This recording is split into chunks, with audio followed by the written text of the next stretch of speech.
The best part of going to my wife's corporate party was getting the chance to drive my Challenger. The worst part was that the faster I drove, the quicker I got there.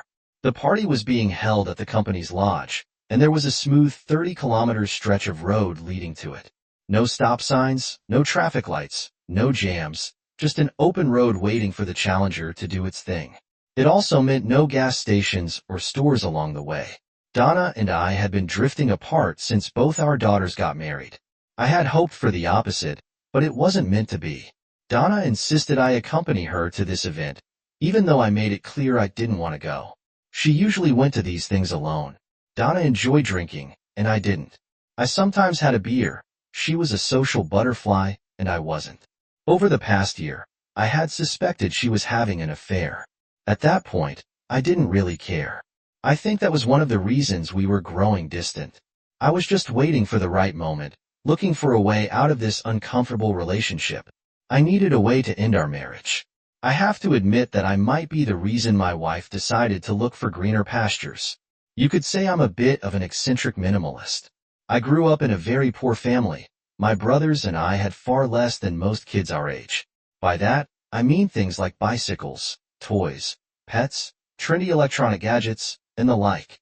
It was almost like being Amish, without the religion. I wasn't ignorant, and I fully understood how the normal world worked, but I couldn't bring myself to agree with it. I knew it was important to stay out of debt, to pay your bills, and to set something aside for retirement, but to live a comfortable minimalist life, you don't have to be a fanatic. You do, however, need self-control. Allowing yourself a few indulgences can make you seem more normal to most people. That said, my biggest weakness was in my marriage and family. It was really hard for me to find a woman who I felt could tolerate my quirks and accept my uniqueness. Donna came from the same background as me and was used to living a modest life. She didn't embrace it as I did, but she could tolerate it. The longer we were married, the more she seemed to adapt. She became less frugal and more ordinary. I didn't like it, but I understood, especially after the girls were born. To avoid seeming too odd, we bought a small, practical house and started wearing slightly nicer clothes. Donna occasionally got her hair done and became quite skilled at taking care of herself and doing makeup. We even bought 2 smartphones, from last year's models, when the girls grew up. Donna started working. It was an office job with minimal pay. She needed transportation, so we bought her a small Honda, just like mine. Her salary barely covered the car expenses, lunches, and her new wardrobe.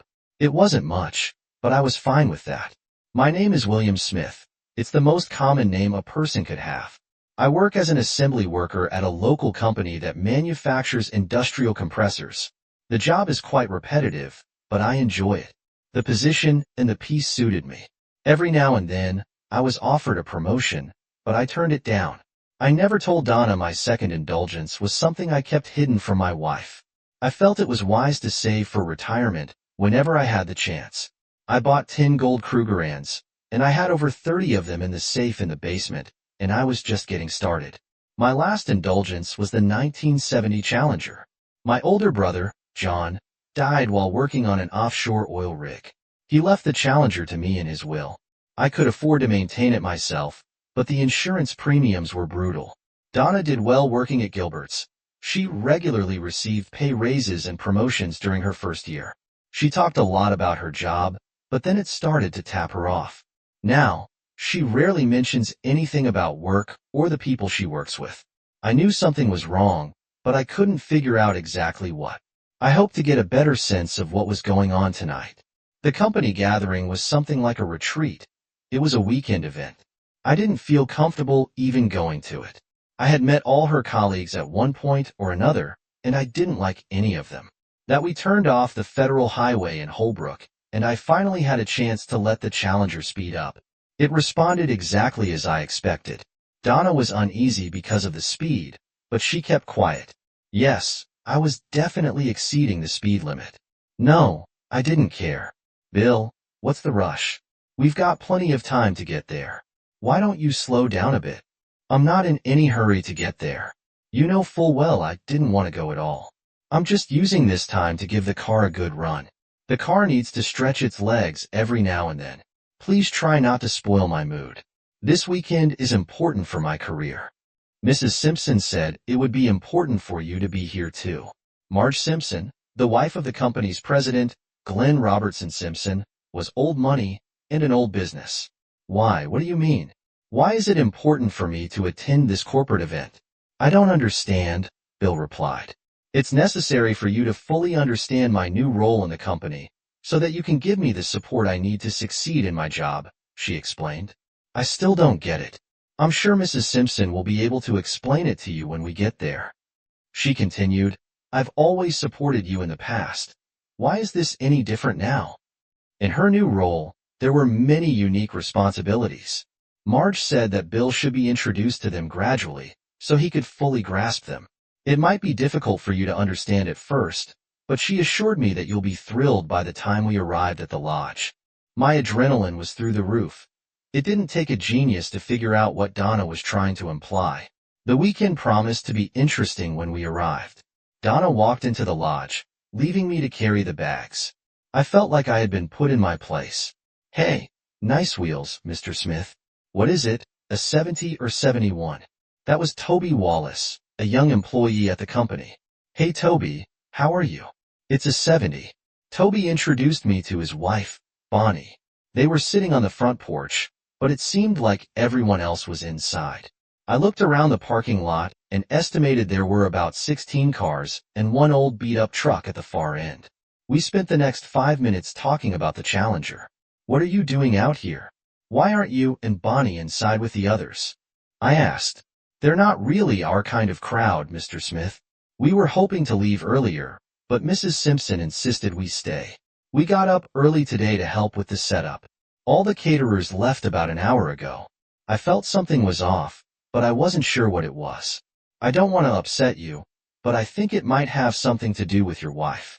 Are you staying for the whole weekend?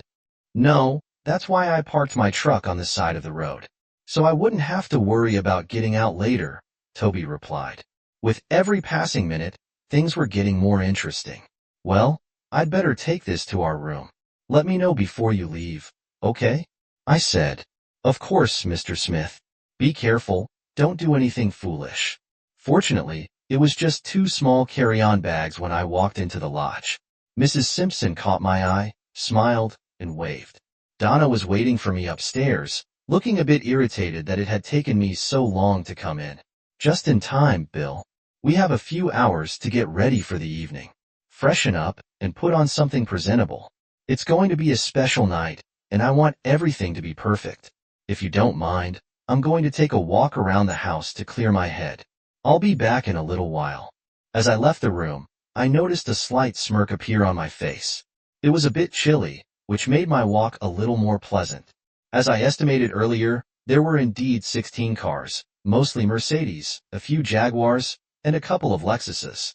4 of the cars had out-of-state plates. I was a bit puzzled, trying to figure out how someone in my wife's position could possibly fit in with people of this caliber. She, or rather we, were definitely out of our league. Something didn't feel right. I noticed Toby and Bonnie loading their bags into the truck. I waved at them and walked over for a quick chat. I see Mrs. Simpson decided to let you go, Toby said. Not exactly. We sort of sneaked out. Toby thought we should maybe stay, but I talked him out of it, Bonnie quickly added. Could you do me a small favor and stick around until after the evening reception? I'm feeling a bit uneasy too, and I'd appreciate it. I have no idea what's going on, but I don't like it. Great minds think alike, don't they, Bonnie? She blushed slightly at my lame attempt at humor. I think we can manage that. I had a feeling I was going to like Toby. I really dressed up as my wife insisted before we headed to the buffet. Our hostess took me by the hand and led me to a quiet corner. We're so glad you decided to come tonight to support Donna. This is a big step in her career, and it's important that she has your full backing. The increase in salary and benefits is quite significant, and I'm sure you'll be pleased with it. Sorry to ask, but what exactly are we talking about here? Donna has been a bit vague whenever I ask her about it. She usually brushes me off and tells me to wait until the evening. Nothing to worry about, William. I think she just wants to surprise you. You didn't answer my question. There isn't an official title. I think you could simply say she's a personal assistant. I see. Well, the buffet looks great. Thanks for the explanation, Mrs. Simpson. March, please call me March. The next hour or so, I spent sampling everything at the tables. Donna was busy mingling with important people, so Toby, Bonnie, and I had the chance to spend a bit more time together. We were just finishing up when Mrs. Simpson approached us. William, Donna mentioned that you brought your little SP sports car tonight, she said. I wanted to ask if you wouldn't mind running an errand for us while we have a few drinks. I smiled and nodded. There are 3 cases of wine at the store in Holbrook. They're already paid for. So, all you need to do is pick them up. There shouldn't be any issues, but if anything comes up, just give me a call. Be sure to take your phone with you. I'd be happy to help, Marge, I replied. I'll let Donna know and head out. As she walked away, I glanced at Toby. Meet me outside in 5 minutes. Donna just smiled when I told her that Mrs. Simpson had asked for my help. Her only comment was, don't forget your phone. Funny how both of them were concerned about the same thing. Toby, I need a favor, I said. He grinned as I tossed him the keys to the Challenger. Are you serious? Take it to Holbrook and pick up the 3 cases of wine for Mrs. Simpson. I had a feeling there might be some kind of delay, if you catch my drift. Toby smiled and nodded. Here's my phone, just leave it on the dashboard. If it rings, don't answer it. Whatever you do, don't turn it off. Any questions? How long do you want us to be gone? At least 2 hours, and top off the gas before heading back to the lodge. In the meantime, enjoy yourselves. It was a bit chilly outside, but at least I had the foresight to wear a comfortable jacket. Now all I had to do was wait and watch from various spots on the back porch. I could see most of the lodge's interior. A thermos of coffee would have been nice, but I hadn't planned that far ahead. I found a comfortable spot where I could peek inside without being seen.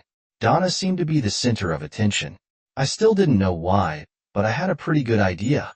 She smiled, laughed, and mingled like a movie star. About 20 minutes later, Mrs. Simpson and Donna glanced at Donna's phone. I knew exactly what they were doing, checking my location. Well, thanks to Toby, I was already nearly in Holbrook. They both smiled as Mrs. Simpson raised her hand and started speaking. Unfortunately, I couldn't make out what was being said, but everyone in the room seemed to approve. It sounded like quiet applause. Glenn Roberts and Simpson walked over and took Donna's hand. They began ascending the main staircase and then paused. He raised both their hands as if in a victory salute, and they both laughed. I heard approving murmurs from the room as they continued up the stairs. I still had about an hour and a half before the Challenger would be back. I decided to take my time and have some fun. I always carried my trusty buck folding knife with me. It was a gift from my daughters about 10 years ago. It had good steel and a sharp edge. I surveyed my target area and decided to start with the cars closest to the lodge.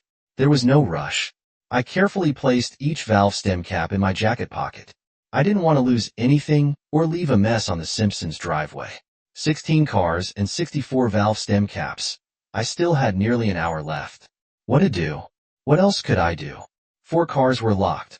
All the others were open. So, I started again with the one closest to the lodge and removed the registration slips. Some were tucked into sun visors, but most were in the glove boxes. I had no idea what I was going to do with them, but I figured they might come in handy someday. I had to wait another half hour for Toby to return. I decided the valve stems on the spare tires needed to be removed too, since I had access to the cars. I also had access to the trunks. 20 minutes later, I had another 10 valve stem caps. 2 cars didn't have spare tires. I know it was petty and childish, but it gave me a small sense of satisfaction. I'm not a big fan of confrontation, so everything I did or planned to do was sneaky and underhanded. I didn't have any issues with my self-esteem, so I didn't feel the need to act tough or heroic. I'd let the alpha males take on that role. 20 minutes later, the Challenger returned. Toby and Bonnie both seemed to have enjoyed the ride. He confirmed that there had been a delay at the store, just as I had expected, and it looked like it had been planned in advance while they were gone. While they were away, I hadn't received any calls on my mobile. I had turned it off and removed the SIM card. They were eager to get back home. I thanked Toby, wished him well, and strongly advised him to find another job as soon as possible. I'm sure the cases of wine were quite expensive, but the issue was easily solved.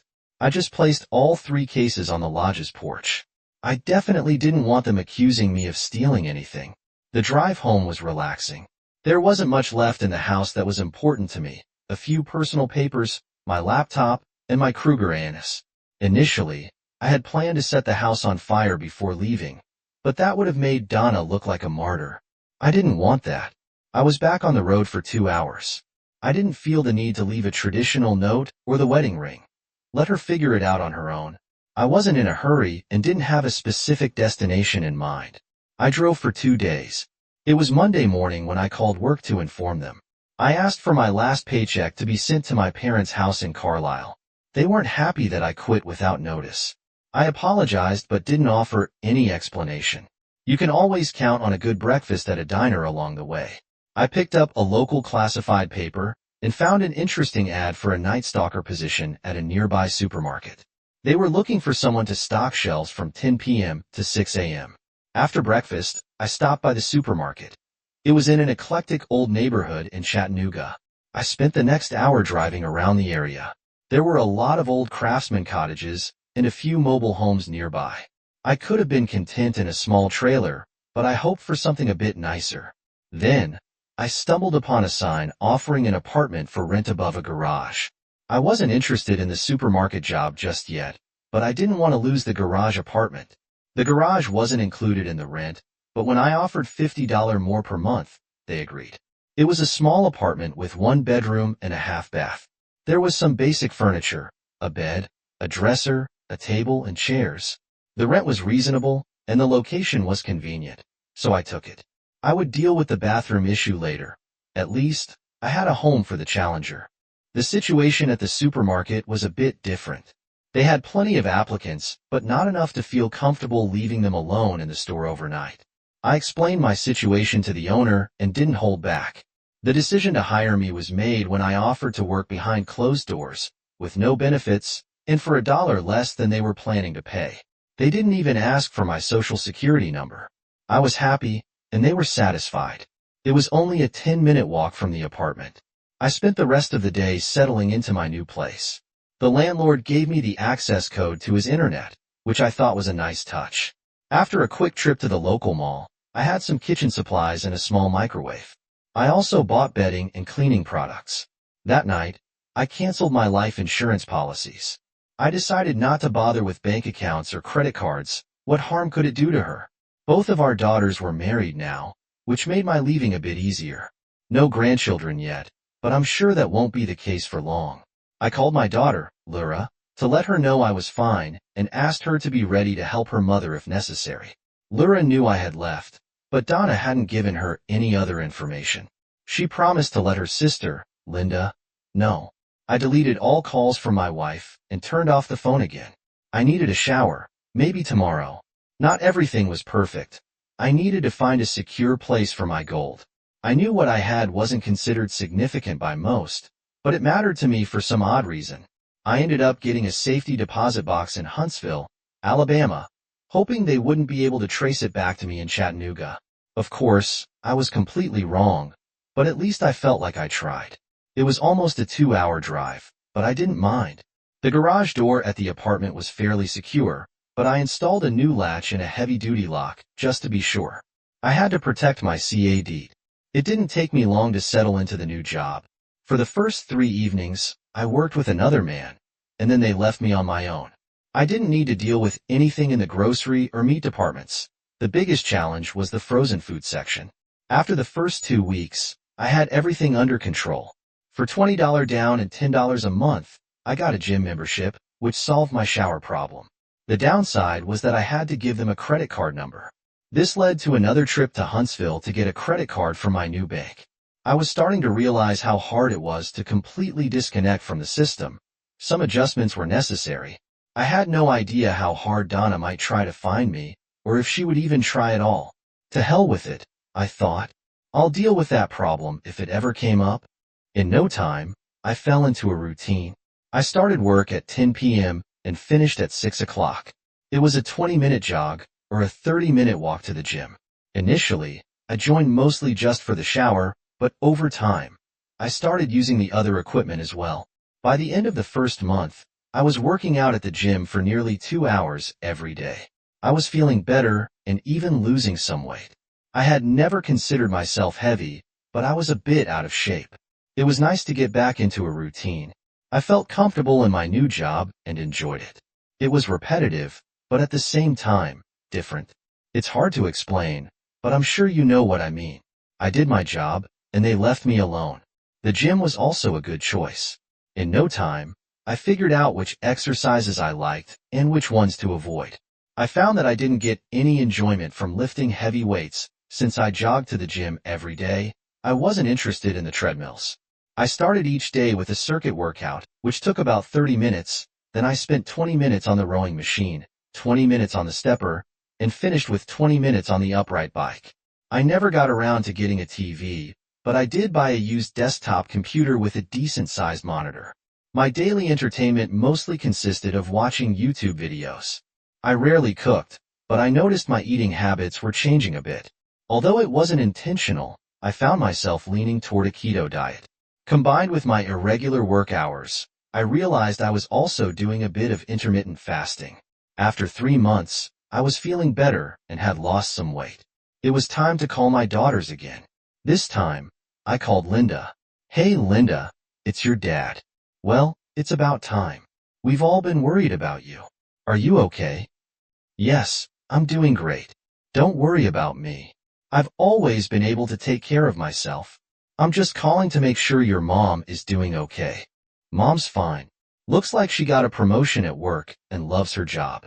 However, she's really mad at you. She said you abandoned her during her promotion celebration and then left the house like a hurt little boy. Those are her words. She said you were jealous of her success. Well, I'm sorry, but I have nothing to add to that until she's ready to tell you the truth. That's all I've got.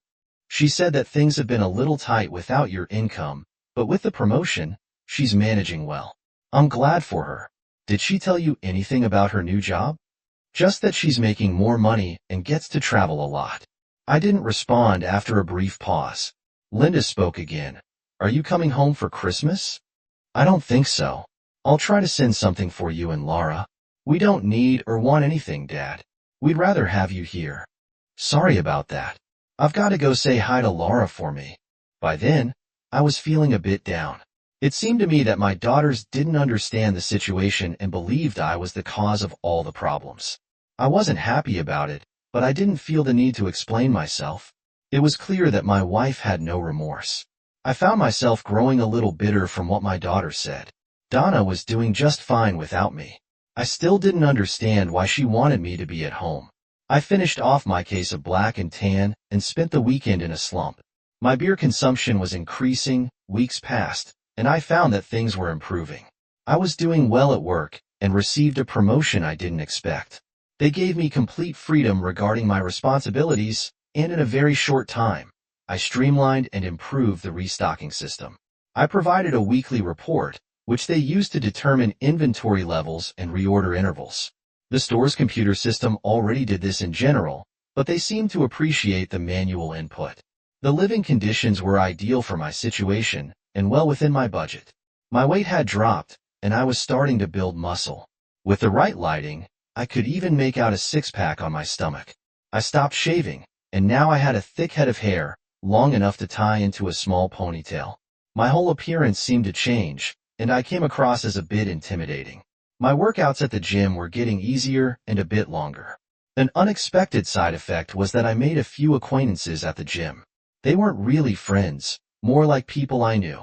I was very careful around the gym's female regulars because I didn't want any trouble with inappropriate behavior. With the guys, it didn't matter. We regularly joked around with each other. However, one unusual connection did form. Her name was Harry, or at least that's what everyone called her. She wasn't very friendly and rarely spoke to anyone. I was the exception. She showed up every morning and consistently worked out for at least 2 hours. It was an intense workout, not some fancy yoga routine. I guess she was around 45 or so, looked tough, and always wore sweatpants and a hoodie. The other women flaunted their bodies in tight latex and revealing outfits, but not Harry. I got teased quite a bit because I was the only guy in the gym she would talk to or even look at. I didn't encourage her, but I didn't push her away either. Honestly, I was a little flattered. Several months passed, and I hadn't reached out to my daughters or my wife. I just couldn't bring myself to do it. I made a few trips to Huntsville to add to my collection of Krugans, then everything started to change. William, can I talk to you for a minute? This wasn't the usual way Harry started a conversation. She called me William, while all the guys used Bill. Come to think of it, she had never used my name before. Of course, no problem. Can I help you with something? As a matter of fact, yes. We both sat on a bench and made ourselves comfortable. I have a SE event I'm supposed to attend on Friday night, and I need an escort. I'll cover all the expenses, and all I need is for you to come with me. I noticed you don't drive, so I'll also take care of transportation if necessary. I can reimburse you for any costs. I hesitated, and she quickly picked up on it. Did I say or do something wrong? No, not at all. It's just that, well, I've got a few skeletons in my closet. If you can work around them, I'd be happy to help you. All right, what's the issue? Well, for starters, I'm married. Oh wow, you never mentioned a wife. I guess that's the main thing. No, not really. I just thought you should know up front. I haven't seen or spoken to my wife in over 9 months. I'm not even sure if I'm still married. Have you filed for divorce or separation? No. What's the next problem? I don't have anything appropriate to wear. No suit, no jacket, no dress shirts, no formal shoes. I just don't use any of that, so I don't have it. No problem. I can take care of that. That's why I'm asking a week in advance. I work nights, but I think I can manage to rest up in the evening. I'm glad we're working through this, she said with a smile. What else do you want me to shave, William? I like your beard and your hair, but honestly, you're a bit scruffy. Would you mind if my stylist took a look at you on Friday afternoon? Stylist? She smiled as I groaned and nodded that it was fine. This is how my relationship began with Harry, professionally known as Harriet Parker, an attorney. On Tuesday I found myself at J.S. Banks. It's not exactly a high-end store, but definitely a step up from anywhere I'd ever been. Harry had arranged my visit in advance, and I ended up with 2 pairs of trousers and 2 sports jackets. They added a couple of shirts and some ties to complete the look. I took the extra effort to add 2 Mandarin collar shirts to the pile. I'd always liked them and thought they'd look good with the sports jacket. Harry had paid for everything ahead of time. On my way home, I picked up a new pair of decent shoes and some underwear. I needed new underwear due to my recent weight loss. The shoes were loafers, but still stylish. My visit to the stylist on Friday went well. The guy who worked on me was easygoing and did a great job. He left me with a short, neatly trimmed beard and turned my ponytail into a kind of short modified braid. I'm not sure of the exact term, but it had a longer tail at the end. He assured me it would be much easier to maintain. I liked it. He didn't talk much about Harry, but he did say I was lucky. Harry arrived at the apartment right at 6. She didn't get out of the car but gave a quick honk. The Lexus looked out of place in my neighborhood. I chose a gray jacket and a gray turtleneck. I thought I looked pretty good, but I didn't have much to compare it to. I was grateful she was driving because I wasn't very familiar with the city. Harry, before we go, could you explain exactly what I'm supposed to do, or not do, tonight? The first hour or so will probably be spent mingling. You don't have to get involved in all of that. Most of the people there will be pretentious snobs that you won't want to deal with. Avoid them if you can. The main thing is, I want you to stick close to me and keep other women away. Try not to stand out, but don't let anyone elbow you around either. Make sure I always have a drink in my hand, ginger ale or mineral water. Be friendly and agreeable, and whatever you do, don't lose your cool. Essentially, you're my candy. Make them think we're a couple. I've never really thought of myself as that kind of guy. I don't have much experience with things like this. Can you handle it? Of course, I replied. Will there be any food? About an hour in we'll each get a $500 plate of rubber chicken and listen to a few speeches.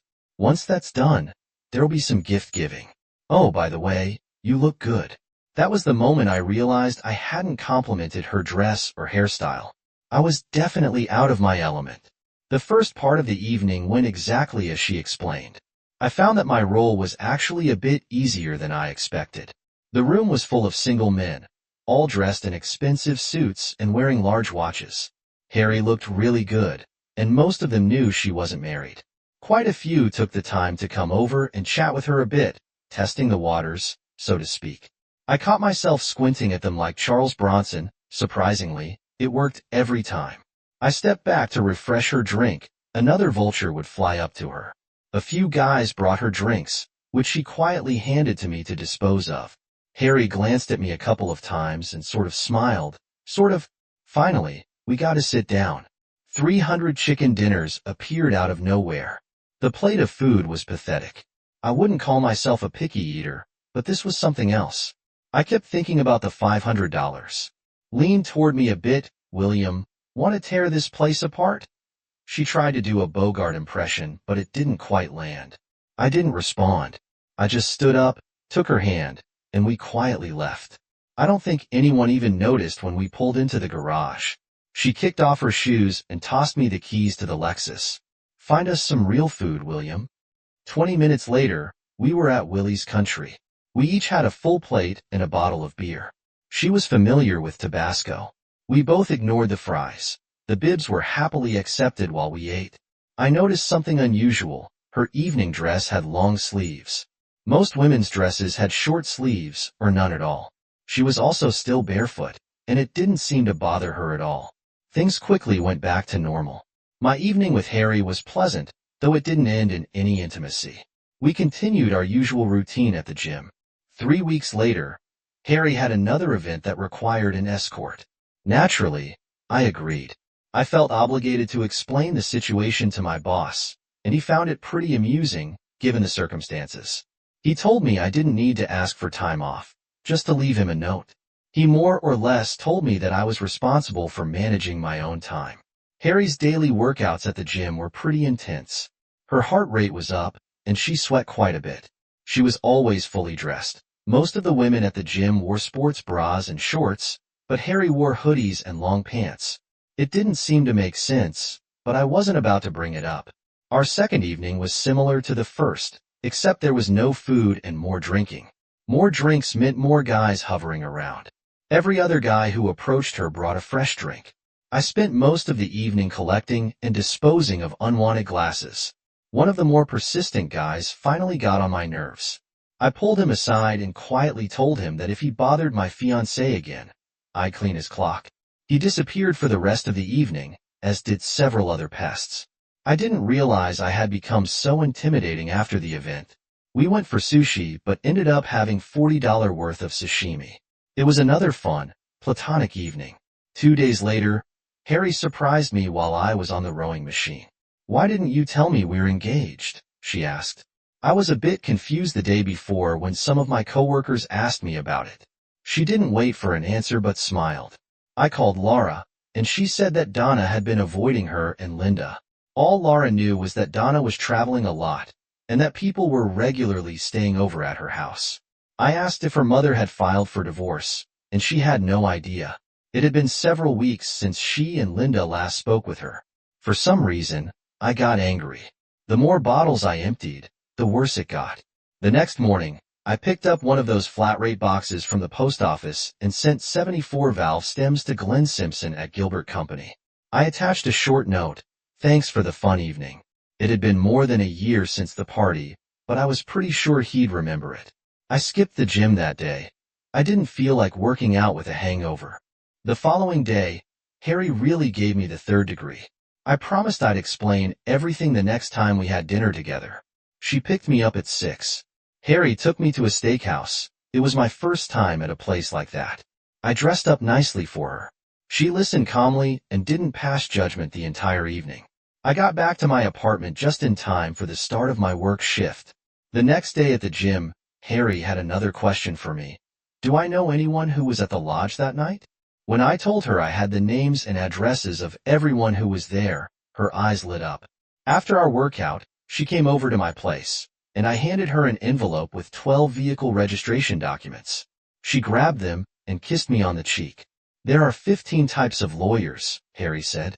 "A scandal lawyer." She tried to explain it to me, but I just smiled and asked how much this was going to cost me. All I got in response was another kiss on the cheek. 3 days later, my daughter Linda called me. Donna had called her, asking if she knew where I was. There was some trouble at Donna's workplace, and she was at the center of it. She was upset and wanted to talk to me immediately. Linda refused to tell her anything. I wondered if Glenn had received those valve stems. I called Harry and told her I'd pick her up in 20 minutes. Her office was in an upscale shopping center. It was nice, but not too flashy. Harry had never seen the Challenger before. The topic of my car ownership had never come up. The sound of the engine preceded my arrival and brought a few curious onlookers from her office as she came outside. I walked around to open her door and smiled at the gawkers. Harry laughed as she got into the car. "Well played, William. Well played. I suppose you'll want an engagement ring now?" "All in good time.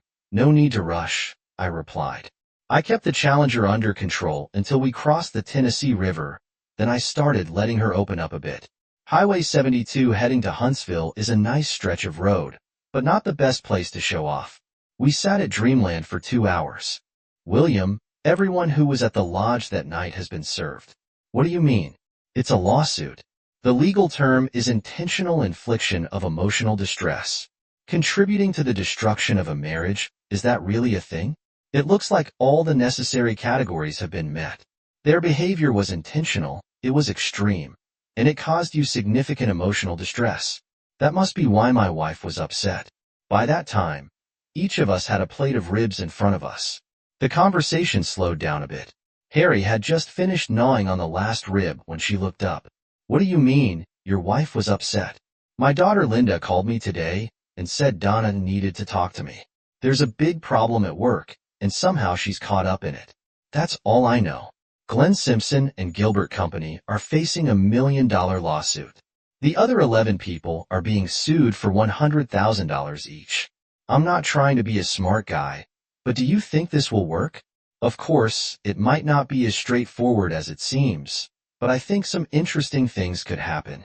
I wanted another bottle of beer, but I couldn't risk it because of the long drive home.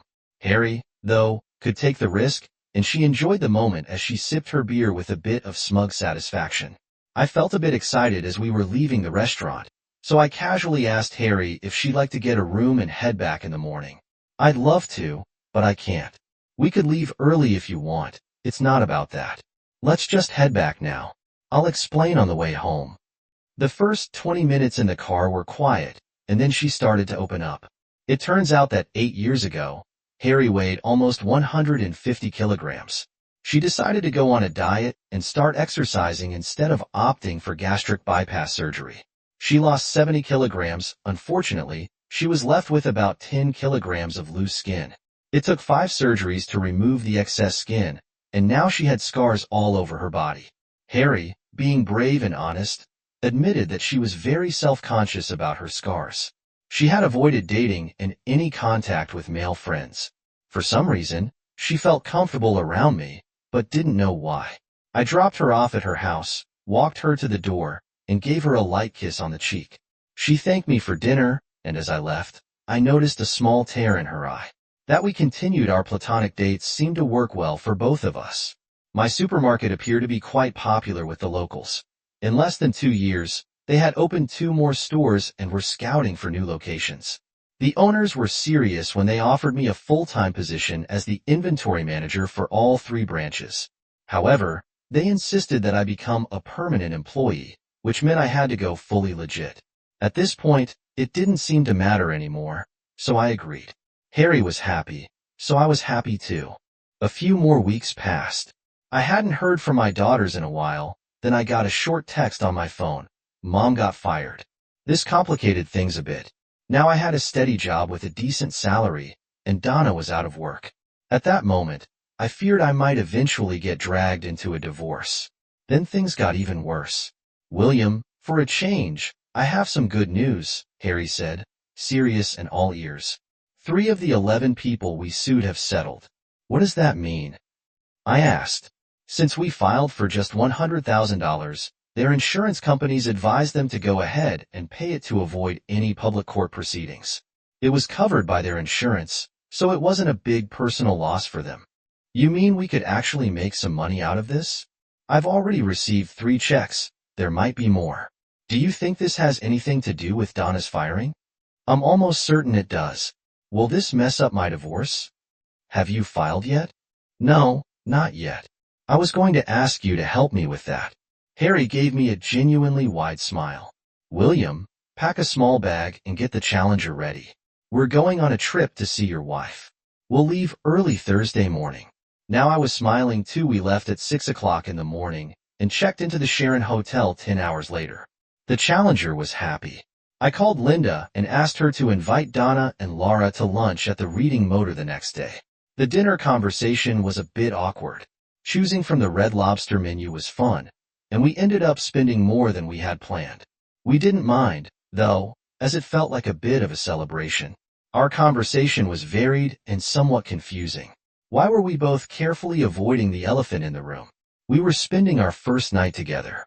We've been friends with no benefits for over a year.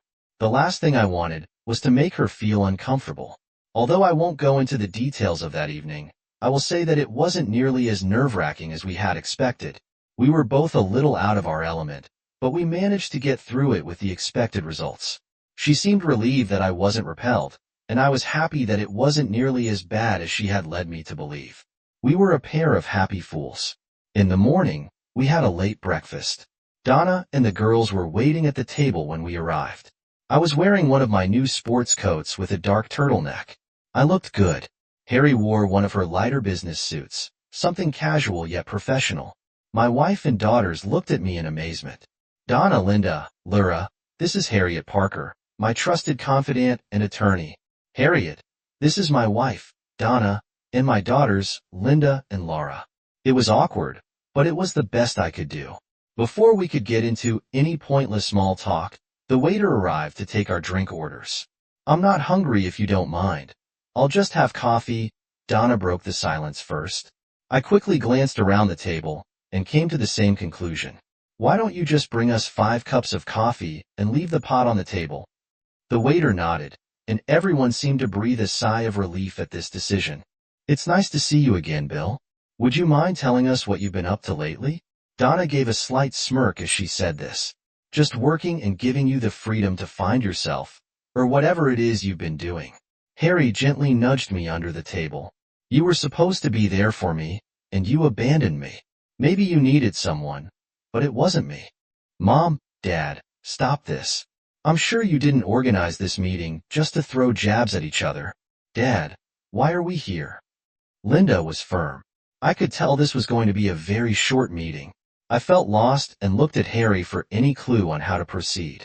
She ignored me but took control of the conversation. Harry reached into her purse and pulled out an envelope. She slid it across the table to Donna. Mrs. Smith, this is a divorce settlement. I think you'll find it very fair. I suggest you take it to your lawyer and have them review it. Both Laura and Linda looked shocked. It was easy to see they hadn't expected this. However, Donna had a wide smile on her face. She didn't take the envelope from Harry, but instead reached under the table and pulled out an identical one from her purse. You idiot. I divorced your sorry ass 8 months ago for desertion. You never got the papers because I didn't know where to send them. It's final. Whatever you've got here doesn't matter. You don't have anything I want, anyway. Her smile turned into a wide smirk. The waiter returned with our coffee and a full pot for the table just as Donna stood up. She smiled at Harry and me and gave the girls a strange look before leaving. She left both envelopes on the table. Dad, can we all stay for lunch? I've heard they have really good custard pie here, Laura said. Harry and I chuckled, and we asked the waiter to bring menus. Harry, Laura, and Linda enjoyed a great lunch and conversation. I felt like I was eating alone. I've never really understood women well. The girls exchanged phone numbers and promised to stay in touch. Back at the hotel room, I started packing. William, I thought we were staying another night. We'll stay overnight, just not here. Hurry and pack your things. An hour and 30 minutes later, we were in Elton, Maryland. 30 minutes after that, Harriet Parker became Har Smith. We spent the night in Luray, Virginia. I wanted to drive further, but we couldn't. We now have a house with a 3-car garage. That's another story. The girls told me Donna had a fit when she found out I got $2 million from the Gilbert Company. Donna moved to Iowa. I don't know why.